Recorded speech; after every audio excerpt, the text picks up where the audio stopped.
السلام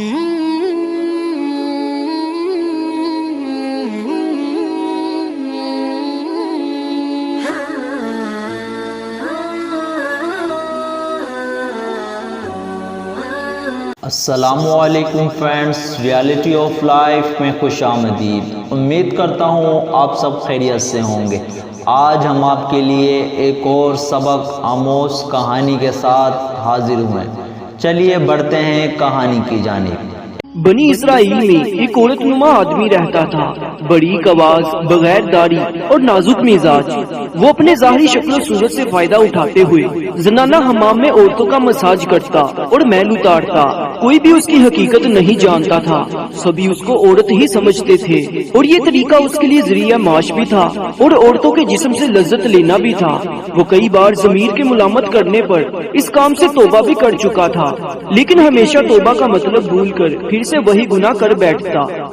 ناظرین گرامی، دل میں توبہ کا خیال آنا خوش بختی کی علامت ہے، کیونکہ جو آدمی گناہ کو گناہ ہی نہیں سمجھتا وہ بدقسمت انسان ہے۔ ایسا ہی کچھ اس عورت نما آدمی کے ساتھ ہوا۔ ایک روز بادشاہ کی بیٹی حمام میں آئی۔ حمام میں غسل اور مساج کے بعد جب محل واپس جانے لگی تو اس کا بیش قیمتی موتیوں کا ہار گم گیا، اور جب تلاش کرنے پر بھی نہ ملا تو بادشاہ کی بیٹی نے حکم دیا کہ حمام میں موجود سبھی عورتوں کی تلاشی لی جائے۔ چنانچہ سب کی تلاشی لی گئی، لیکن وہ ہار نہ ملا۔ وہ عورت نما آدمی جس کا نام نسوح تھا، رسوائی کے ڈر سے ایک جگہ چھپ گیا۔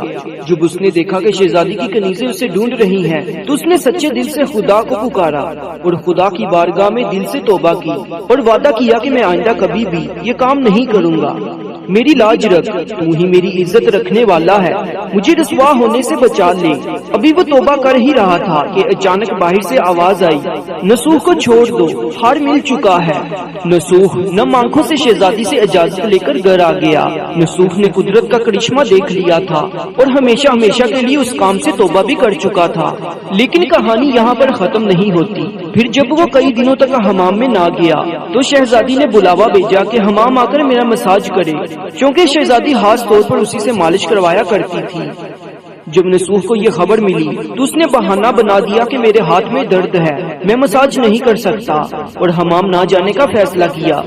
لیکن سبھی عورتیں اسی کو چاہتی تھی اور اسی سے مساج کروانا پسند کرتی تھی۔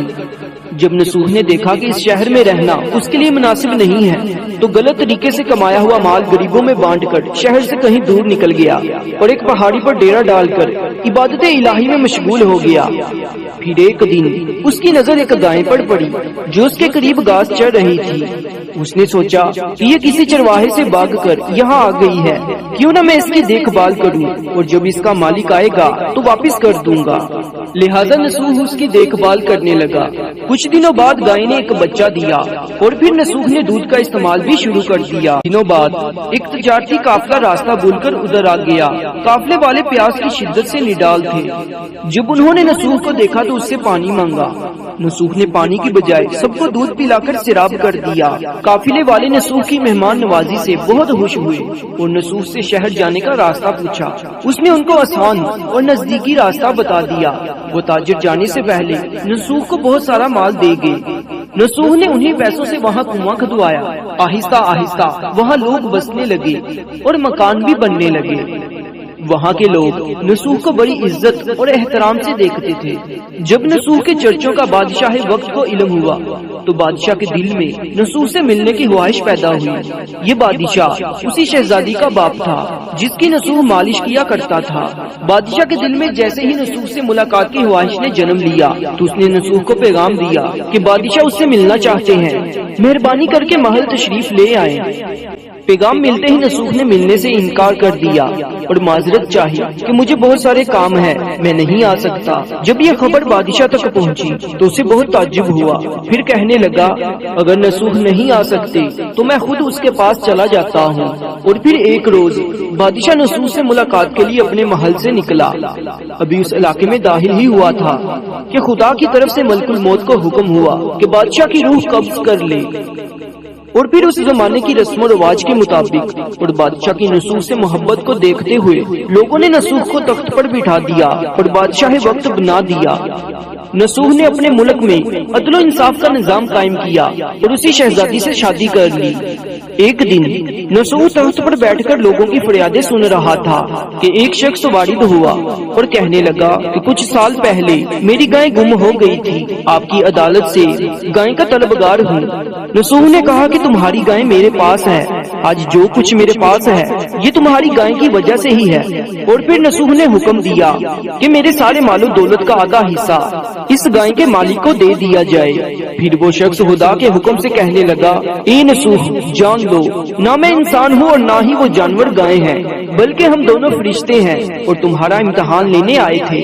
یہ سارا مال اور دولت تمہارے سچے دل سے توبہ کرنے کا نتیجہ ہے، یہ سب کچھ تمہیں مبارک ہو۔ اس کے بعد وہ دونوں فرشتے نظروں سے غائب ہو گئے۔ ناظرین گرامی، اسی لیے سچے دل سے توبہ کرنے والے کو توبۃ النصوح کہتے ہیں۔ توبۃ النصوح سے مراد ختمی توبہ ہے، ایسی توبہ جس کے بعد گناہ کی طرف واپس لوٹنا ناممکن ہو۔ انسان خطا کا پتلا ہے، اپنے ماضی پر نظر دہرائیے، ہم بے شمار گناہ کر کے بھول چکے ہیں۔ کچھ ایسے ہیں جو یاد ہیں، جن پر کبھی کبھی اشک ندامت بہا لیتے ہیں۔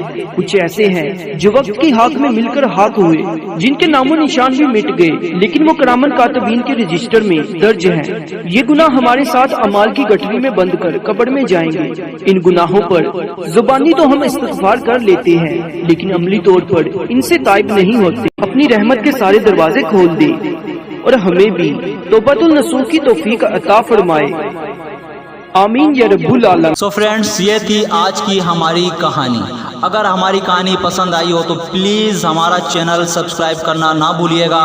پھر ملتے ہیں آپ سے نئی کہانی کے ساتھ۔ اللہ حافظ۔